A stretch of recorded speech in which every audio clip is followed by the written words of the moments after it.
Hola, estamos de nuevo en los podcasts de personas renales, el proyecto InfoRam, y hoy tenemos con nosotros a otro experto en el área de las vacunas, de muchas más cosas. Es Jaime Pérez Martín, pero él es jefe de prevención y protección de la salud, es licenciado en medicina, especialidad en medicina preventiva y salud pública y subdirector general de salud pública en la región de Murcia. Y para el tema que vamos a tratar, pues no encuentro un profesional más indicado que usted, Jaime. Efectivamente, muchas gracias. Yo la verdad es que he trabajado en vacunas durante muchos años, los últimos 20 años de mi vida, y tengo además pues una experiencia profesional con todas las clínicas de diálisis de la región de Murcia, en mi caso, porque realmente los coordinábamos a las clínicas de diálisis, y en un momento determinado, cuando por ejemplo se introdujeron las vacunas de neumococo con la vacuna conjugada antineumocócica, y en concreto en aquel momento el Prevnar 13, pues yo prescribí y firmé no recomendaciones, sino indicaciones, pautas de vacunación para cientos de pacientes en diálisis en la región. O sea que tengo una experiencia larga. La región de Murcia además es una región con una importante incidencia y prevalencia de enfermedad renal crónica. Es una de las regiones en España que tienen tasas más altas. Pues lo que vamos a hablar hoy aquí, Jaime, es la importancia que tiene la vacunación desde un punto de vista preventivo para evitar pues, progresión de enfermedades y enfermedades o infecciones concomitantes, este tipo de cuestiones.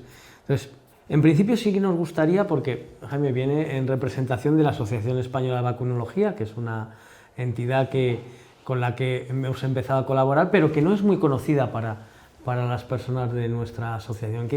¿Qué es la Asociación Española de Vacunología? Bueno, pues la EUV, la Asociación Española de Vacunología, es una sociedad científica. Yo creo que en el ámbito de vacunas, en el ámbito de la prevención con medidas farmacológicas, no solamente vacunas, sino también anticuerpos monoclonales, yo creo que es la sociedad científica más potente de España. Nos dedicamos solo a ello, lo cual es una ventaja importante, porque sí que es cierto que hay muchas sociedades científicas que tocan el tema de vacunas, pero nosotros somos, yo creo que tal vez la única que nos dedicamos solo a ello.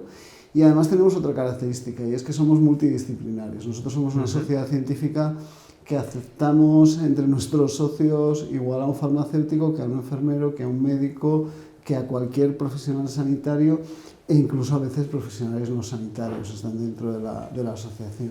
Y eso es una ventaja importante porque nos da una visión mucho más amplia de lo que es todos los aspectos relacionados con este tema, ¿no? Porque hay muchas veces, pues, hay otras sociedades científicas muy relacionadas con especialidades concretas dentro de la medicina, por ejemplo, que ven su parte, pero no ven el conjunto. Y eso es importante. Y nuestra misión es promover el uso correcto de vacunas, ampliar coberturas vacunales y estar en todo aquello relacionado con las vacunas. ¿Y para ello qué actividades desarrolla la EUV?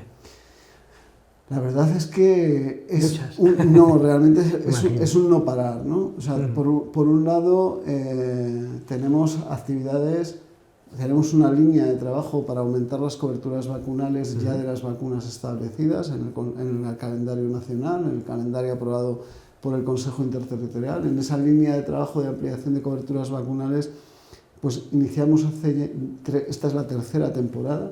Esta es la tercera temporada que vamos a lanzar una campaña de concienciación en medios de comunicación masiva, desde la revista Pronto, por ejemplo, a los programas de Antena 3 de por la noche de Pasapalabra, donde vamos a tener presencia durante todo el mes de noviembre, de una campaña de comunicación sobre la importancia de la vacunación frente a virus y respiratorios y bacterias en este momento que entramos ahora de gripe, COVID y básicamente y neumococo. Esa es una de las cosas que hacemos, llegar un mensaje a la población en general Luego, otra de las cosas que hacemos también es trabajar con los profesionales sanitarios para aumentar su formación, su información y su concienciación sobre la importancia de las vacunas. Y eso implica todo, desde formación y cursos hasta cualquier otra cuestión relacionada.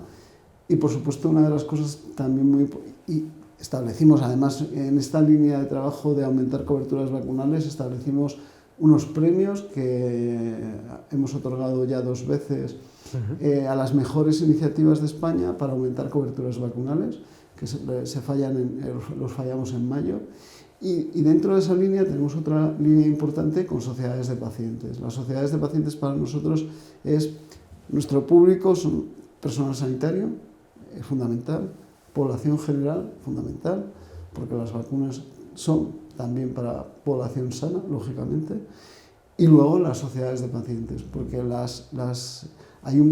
veces hay un problema con las personas que tienen patologías crónicas que no son, o sea, realmente no son tan conscientes, ni ellas, ni muchas veces sus propios médicos o sus propias enfermeras, de la importancia de la prevención. Y en esa línea de trabajo que establecimos con un vocal específico para el tema, como es Julián Oranguren, que lleva todo el tema de sociedades de pacientes, pues ahí hemos lanzado un montón de iniciativas, entre las que están los folletos informativos que hemos hecho con Alcer, pero también, por ejemplo, hemos lanzado premios para que las sociedades de pacientes hagan actividades informativas, formativas de sus asociados.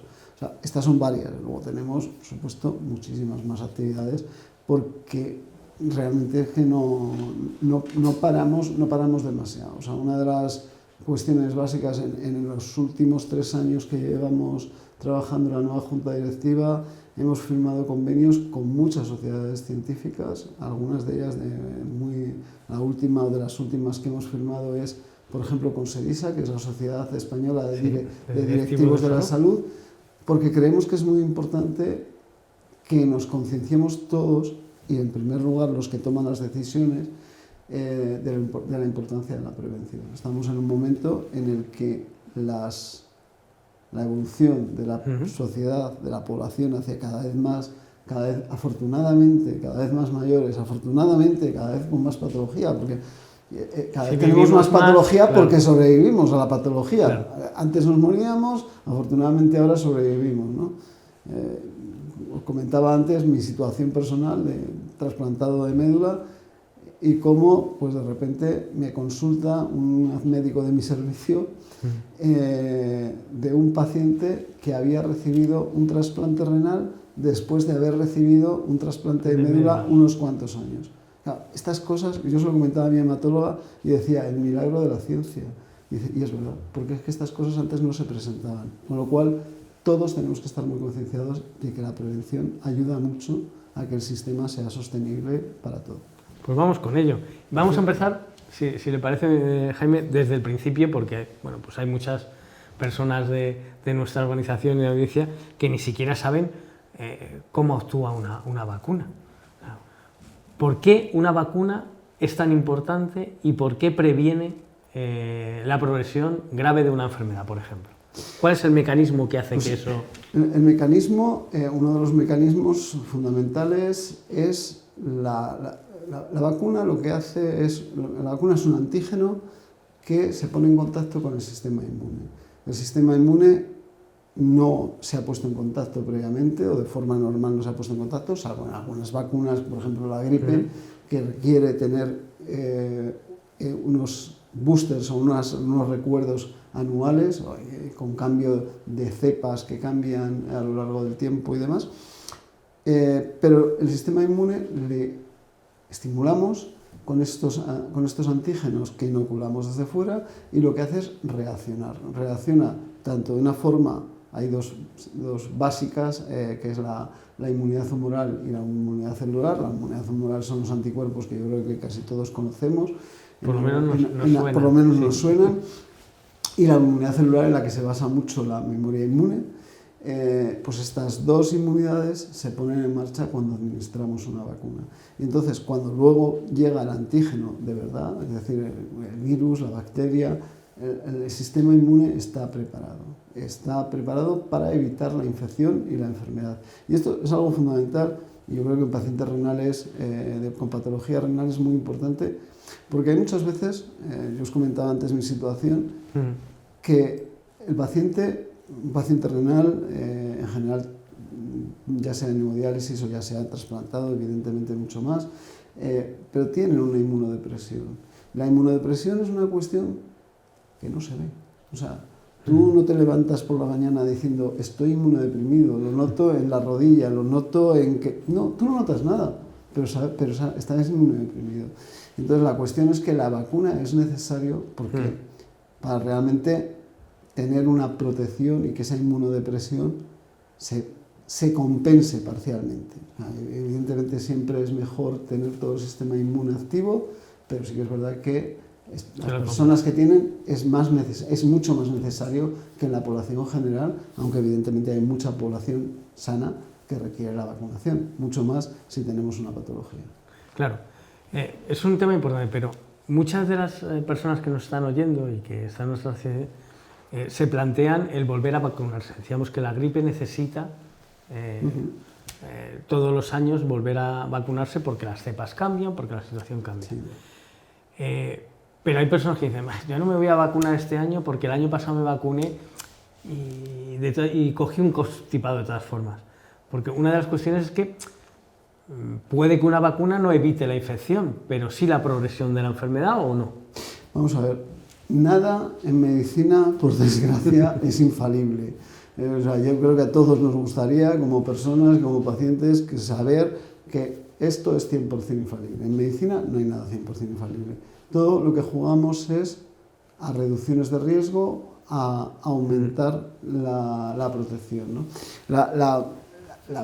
Lo primero, lógicamente, por ejemplo, con el caso de la gripe, la vacuna de la gripe protege frente a la gripe, pero no protege frente a todo el resto de virus respiratorios. O sea, claro. Yo en junio pillé un proceso catarral que no estaba nada claro qué era, me hicieron pruebas y al final lo que salió era que era un rinovirus. No, me hicieron la prueba y supe que era un rinovirus, pero normalmente dices, claro, frente a un rinovirus no hay vacuna, no puedo tener esa protección.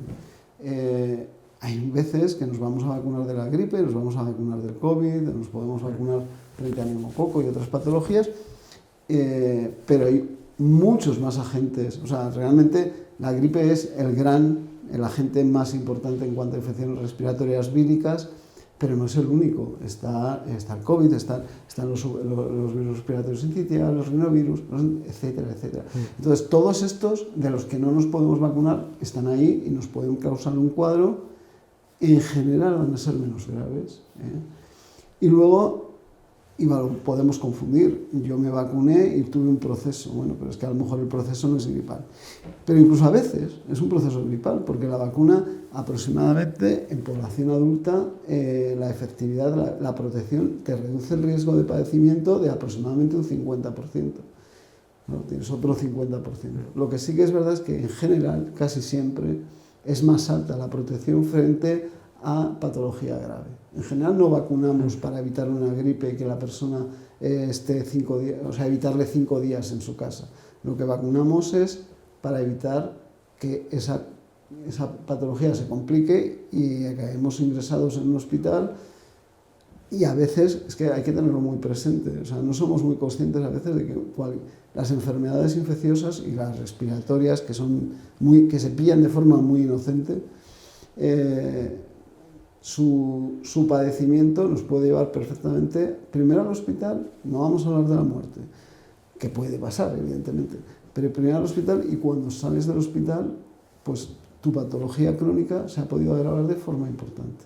Dices, yo creo que los que tenemos patología tenemos que estar especialmente concienciados de que tenemos que tomar todas las medidas necesarias para cuidarnos. Y esta es una medida fundamental. Si decimos siempre que en población sana es fundamental que coma bien, que haga ejercicio, que descanse bien, que tenga buenas relaciones sociales y que se vacune como una de las medidas de la protección, evidentemente, si tenemos una patología crónica, todo esto tiene que estar mucho más intensificado. O sea, yo Es que lo hablo de una forma ya personal, o sea, realmente todos sabemos que por desgracia, teniendo una patología crónica, nos vamos a tener que enfrentar a determinadas pruebas en unos momentos o en otros. Si nuestro estado general es mejor, abordaremos, afrontaremos y superaremos esas pruebas mucho mejor. Con lo cual yo creo que no podemos tener, los que tenemos patología crónica no podemos tener ninguna duda en llevar una vida sana, y en esa vida sana tiene que estar la vacunación. Y ahora mismo, ¿qué vacunas en pacientes inmunodeprimidos, como los pacientes renales, por ejemplo, aunque bueno, compartimos con otros, qué vacunas son esenciales para luchar contra esas infecciones? Hemos hablado de los virus respiratorios, pero ¿qué otras vacunas deberían ponerse en juego? Claramente yo creo que la vacuna por la que todo paciente con patología renal ha pasado en su vida ha sido la hepatitis B. La hepatitis B, afortunadamente, yo creo que ya es una anécdota en el sentido de que no recuerdo yo grandes brotes de hepatitis B en España, afortunadamente, en clínicas de diálisis, ¿no? Y eso en parte bueno, pues es por todas las medidas que se toman, evidentemente, y también porque es una de las vacunas que se administran de forma continua a pacientes en diálisis, ¿no? Además están todas las que hemos comentado de las respiratorias, ¿no? Gripe, COVID, neumococo. Y luego ya dependiendo también, lógicamente, de si una persona ha recibido un trasplante, ahí ya tiene otra serie de vacunas que son una pauta más completa que tiene que procurar seguir, o sea, con una pauta más compleja y más larga en seguimiento en el tiempo, lógicamente. Claro, porque tenemos un historial que muchas veces lo que la gente olvida es que hay un historial de éxito con las vacunas, que hay enfermedades que prácticamente se han erradicado gracias a las vacunas. Estoy hablando, pues, no sé, la polio, el sarampión, viruela, este tipo de... Aunque se siguen vacunando. Ahora hay algunos rebrotes, ¿no? Porque vienen de otros países y traen esas infecciones, y hay gente que no se vacuna porque piensa que esas enfermedades ya están totalmente extinguidas, pero tenemos que seguir con ello. Efectivamente, la única erradicada completamente era la viruela. Y luego fijaos que salió la viruela símica, que no es la viruela humana, no es la misma, pero sí que es verdad que nos tenemos que vacunar con una vacuna que es la que usábamos en su momento para la viruela humana, ¿no? Bueno, es una vacuna más desarrollada, pero es frente a la viruela humana. La cuestión es que, es lo que comentabas, o sea, al final tenemos muchas enfermedades desaparecidas de nuestro medio y luego tenemos otras muchas controladas. O sea, realmente, incluso por ejemplo la gripe, con la carga de enfermedad que produce no es la misma en las poblaciones donde se vacunan que en las que no se vacunan. Con lo cual, y por supuesto las que estamos hablando de la polio, que no hay afortunadamente ningún caso en España desde hace décadas, el sarampión, que hay pocos casos y la mayoría efectivamente importados, con muy poquitos casos secundarios, pero porque en general todos o bien pasamos la enfermedad de pequeños o bien se han vacunado las generaciones más jóvenes. Si no, el sarampión no hay más que ver lo que acaba de ocurrir en Estados Unidos, ¿no? Fijaos, una enfermedad que para mucho paciente inmunodeprimido hasta hace muy poco era un problema, que era la varicela. La varicela, que era una enfermedad que si la padeces de niño no es especialmente grave. Bien, es verdad que te queda el virus acantonado y luego se produce el herpes zóster, pero como tal enfermedad saben mucho los pacientes renales pediátrica, como tal enfermedad pediátrica no es especialmente grave. Pero claro, cuando de repente un niño con una varicela contactaba con un paciente inmunodeprimido, había un problema. Pues afortunadamente, gracias a la vacunación infantil frente a la varicela, no solamente se han protegido los niños, es que también se ha protegido la sociedad completa, ¿no? Recientemente había toda la polémica que hubo con el tema de Texas en Estados Unidos, iba a quitar la vacunación obligatoria. Y claro, la vacunación obligatoria en Estados Unidos no es porque tú seas ciudadano americano, es porque te vas a escolarizar.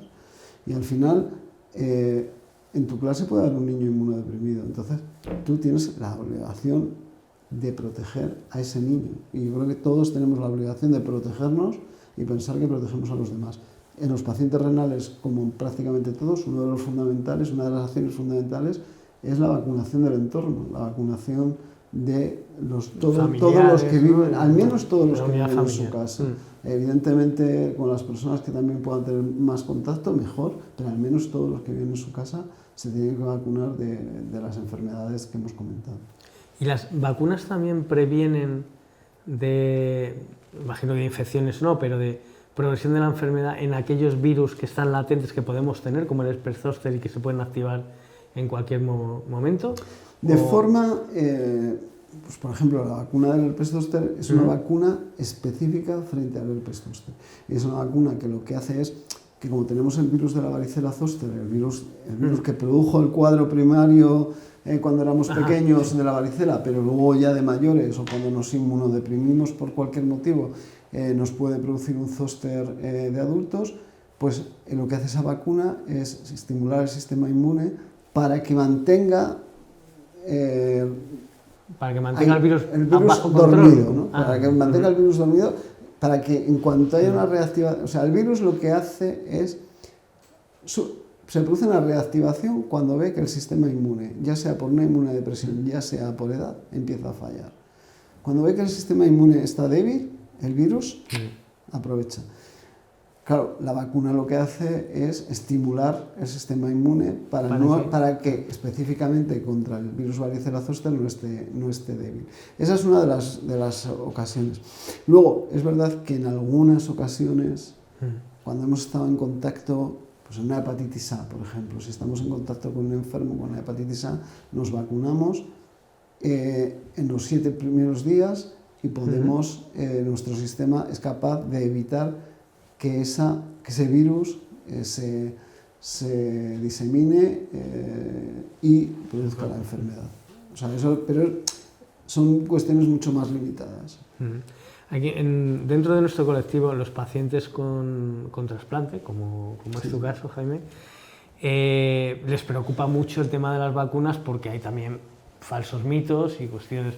Una de las que más les preocupa es que aquellas vacunas que tienen virus atenuados. ¿Son seguras realmente las vacunas de virus atenuados para los pacientes inmunodeprimidos? En pacientes inmunodeprimidos, una de las cosas que siempre digo para profesionales sanitarios que no han trabajado mucho con vacunas es, vamos a ver, con las vacunas inactivadas, prácticamente lo único que... O sea, os podéis equivocar, no pasa nada. Las vacunas son extraordinariamente seguras. O sea, lo que nos puede producir es que a lo mejor pongamos una vacuna a alguien que no le correspondía y que no necesitaba esa vacuna. O que pongamos una vacuna que por el momento de la inmunodepresión a lo mejor no va a responder correctamente. Pero sí que es verdad que hay una cosa en la que sí que hay que tener mucho cuidado, y es en las vacunas vivas, en las vacunas atenuadas, que básicamente, en nuestro medio, básicamente son la vacuna triple vírica, la vacuna de la varicela, la vacuna del rotavirus y algunas vacunas del viajero, básicamente son esas, no hay más.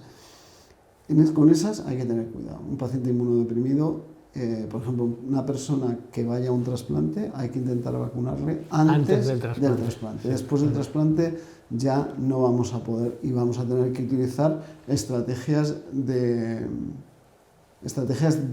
protección a su alrededor, de los contactos, no de su familia y demás, pero no tanto suya. Otra vacuna atenuada es, que no había comentado, es la pediátrica frente a la gripe, la intranasal también es otra, pero que son vacunas que son pocas respecto a todo el arsenal que hay de vacunas, y el resto es que lo que puede pasar es que no respondamos tan bien, pero no va a tener ningún problema. Y uno de los mitos que hay muchas veces con el tema de trasplantados es que puede influir en el trasplante y que puede haber un rechazo, etcétera, etcétera. Eso está archidemostrado que no hay ningún problema. Por desgracia, en la vacuna no solo hay esos mitos para trasplantados. Ahora, en la sociedad que tenemos de la información, también en la sociedad de la desinformación. Y hay muchos bulos sobre ellos. El principal es que una vacuna pueda producir otros problemas adicionales al que pretende paliar, ¿no? Es decir, que genere más enfermedades que las de una vacuna puede producir. ¿Eso es real? ¿Es cierto que una vacuna pueda producir otras enfermedades adicionales? Eso, vamos a ver, es radicalmente falso. Se las ha atribuido esclerosis múltiple. En general, sí, autismo, ¿qué se atribuye a las vacunas? A las vacunas se les atribuye muchas veces enfermedades que no tienen todavía una etiología conocida. O sea, aquellas enfermedades que no tienen una causa conocida, en las que decimos de etiología desconocida, esas enfermedades suelen ser las que se atribuyen a las vacunas. ¿Por qué? Porque es muy fácil. Es muy fácil culpar al tonto dice, claro, como hay mucha gente que se vacuna, yo recuerdo con la vacuna del papiloma humano que en Estados Unidos al principio se dijo, no me acuerdo la cifra, pero había varias decenas de muertes relacionadas. La cuestión es que el sistema americano, que es el sistema de medición de la seguridad de las vacunas, el VAERS, recoge lo que todas las personas quieran declarar. No es únicamente lo que declare un profesional sanitario, que también puede equivocarse declarando, ¿no? Cuando te metías, de repente había personas que habían muerto por una patología cardiológica que tenían desde hacía no sé cuánto tiempo, o por un atropello de coche. Y dices, o sea, hay cosas muy obvias que dices, esto no puede estar relacionado con la vacuna. Me ha atropellado un coche, no tiene mucho sentido.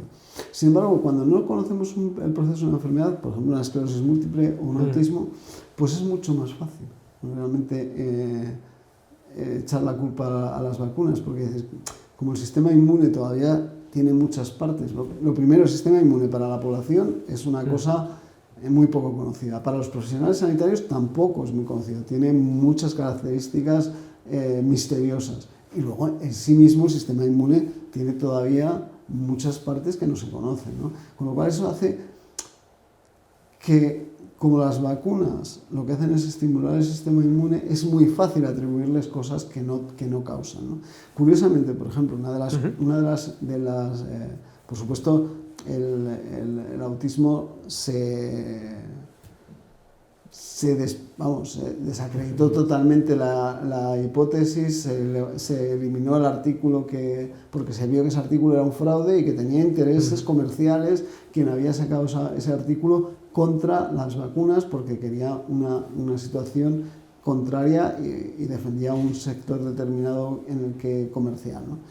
Entonces, es más, al que lo hizo, que fue Wakefield, le quitaron la licencia para trabajar en Reino Unido, acabó en Estados Unidos, y hay muchísimos artículos científicos y algunas revisiones que han desacreditado totalmente la relación de las vacunas con el autismo. Otra relación que se ha puesto varias veces pues es la de la hepatitis B, la vacuna, y la esclerosis múltiple. Bueno, pues curiosamente, en los últimos años lo que parece es que la etiología de la esclerosis múltiple tiene relación con un virus. Con un virus para el que además se está investigando una vacuna. O sea, yo hay muchas veces que cuando nos argumentan estas cosas de los posibles efectos adversos desconocidos de las vacunas, yo siempre digo lo mismo, hay muchísimas más publicaciones científicas de serendipias positivas hacia las vacunas. O sea, por ejemplo, la última, y que yo creo que todos somos conscientes de medios de comunicación, es la prevención del Alzheimer y de la demencia a través de las vacunas frente al herpes zóster. Bueno, pues es que sobre eso hay muchísimos artículos científicos, que hay un montón de enfermedades para las que en principio las vacunas no están diseñadas y sin embargo juegan un papel positivo. Una de las cosas que, por ejemplo, nadie se esperaba era que la vacuna de la gripe tuviera un impacto tan importante en la prevención de la enfermedad cardiovascular. O sea, que ya las sociedades, tanto la española como la europea de cardiología, como la americana de cardiología, ha situado la vacunación antigripal al nivel de dejar de fumar.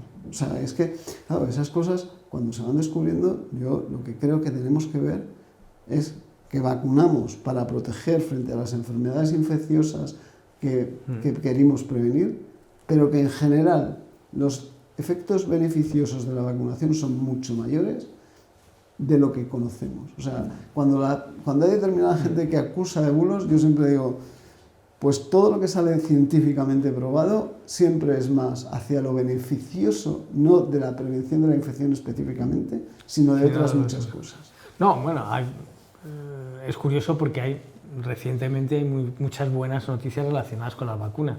Nosotros vivimos muy de cerca las vacunas frente a la hepatitis B, claro. Había un caso de éxito tremendo, pero bueno, ahora se está hablando de las vacunas frente al VIH, o la vacuna que comentabas antes del papiloma humano, que también es un avance importante. ¿Qué próximos avances tú crees que tendremos en el campo de la vacunación? ¿Hay nuevas innovaciones que crees que pronto las veremos en nuestro sistema sanitario? Bueno, hay varias vacunas frente a patógenos ya conocidos. Están en desarrollo vacunas mejoradas frente a la gripe, o sea, que protejan más de lo que protegen. Vacunas mejoradas frente a la enfermedad neumocócica, frente al neumococo. Y por supuesto, luego hay, frente al virus respiratorio sincitial, que es una vacuna que está reciente, bueno, no tan recientemente, ya lleva 2 años, pero bueno, es bastante reciente la autorización y que está en proceso de administrarse en muchas comunidades autónomas, especialmente a población inmunodeprimida y a población que vive en residencias de mayores o de discapacidad. Pero aparte de todas estas, luego vienen algunas otras vacunas, como vacunas frente al citomegalovirus, otros patógenos que afectan especialmente a la población inmunodeprimida. Es otra de las fundamentales poblaciones que tienen en foco la vacunación. Y luego también el desarrollo de vacunas frente a las resistencias antibióticas de las que estáis hablando, ¿no? Una de las cuestiones importantes en cuanto a las resistencias antibióticas es la prevención de la gripe, la vacunación frente a la gripe. Y Jaime, ¿por qué es tan importante combinar ese tipo de tratamientos? ¿Por qué es tan importante en resistencia antimicrobiana, si estamos hablando de bacterias y hongos, la vacunación frente a virus? Pues porque muchas veces de forma empírica y sin tener la etiología de la enfermedad, lo que hacemos es tratamos. O sea, si yo tengo una gripe, pero no sé que es una gripe, puedo tratar con antibiótico. También hay veces que se trata para prevención de posteriores complicaciones. Y no nos olvidemos que la gripe es la puerta de entrada al neumococo. Si evito la gripe, voy a evitar la gripe y otros virus respiratorios. Voy a evitar el tratamiento empírico sin tener la causa, que muchas veces va a ser dar antibiótico, pero también voy a evitar complicaciones relacionadas con la gripe, que muchas veces son sobreinfecciones bacterianas. Y esas sobreinfecciones bacterianas solamente se pueden tratar con antibióticos, con lo cual todo es un pack que cada vez es más importante y lo han puesto de relieve de organismos como la Comisión Europea o la Organización Mundial de la Salud, donde han dado una importancia muy grande a la vacunación humana, porque por supuesto la vacunación animal es fundamental para las resistencias antibióticas, pero a la vacunación humana para prevenir las resistencias antibióticas. Bueno, yo creo que queda muy claro la importancia de las vacunas, pero si aún más tuviéramos que reforzar el mensaje de la importancia que tienen para colectivos específicos como son los que estamos hablando, que son las personas que tienen condiciones crónicas de salud y están inmunodeprimidos, ¿qué les dirías para que confiaran en la vacunación?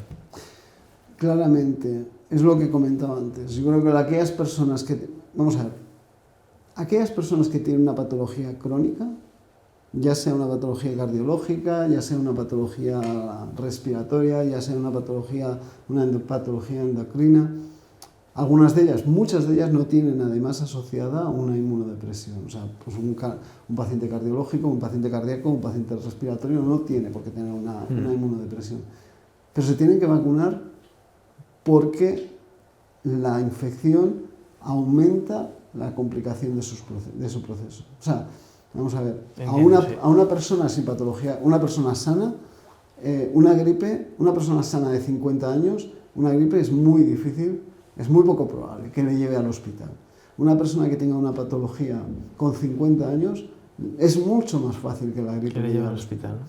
Si además de la patología de base, como puede ser en este caso una patología renal, Sumamos una inmunodepresión, porque casi todos los pacientes renales tienen un grado de inmunodepresión variable, unos más, otros menos, pero casi todos tienen un grado de inmunodepresión.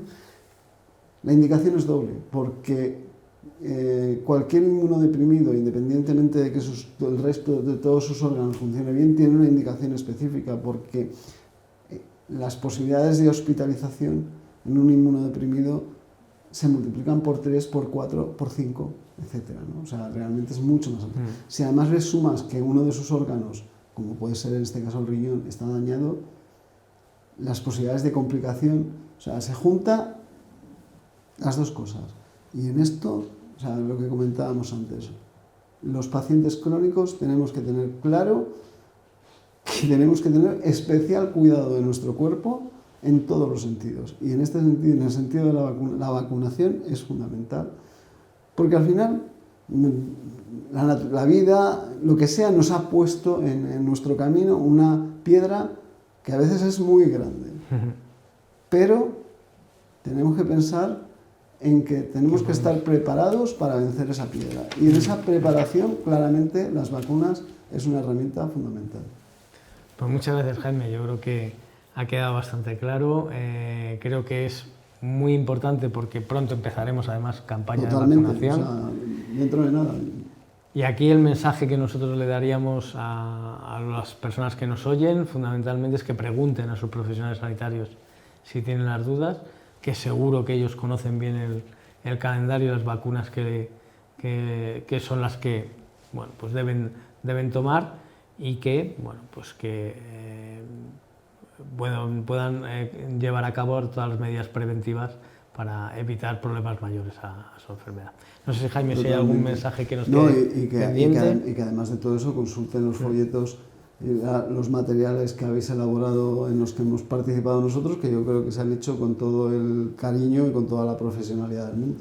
Por supuesto que hemos hecho, no con vosotros, hemos hecho fundamentalmente con vuestro conocimiento científico y vuestro apoyo que tenéis en nuestro portal, en nacer.org y en personasrenales.org. Muchas gracias y encantado de que estés con nosotros, Jaime. Muchas gracias.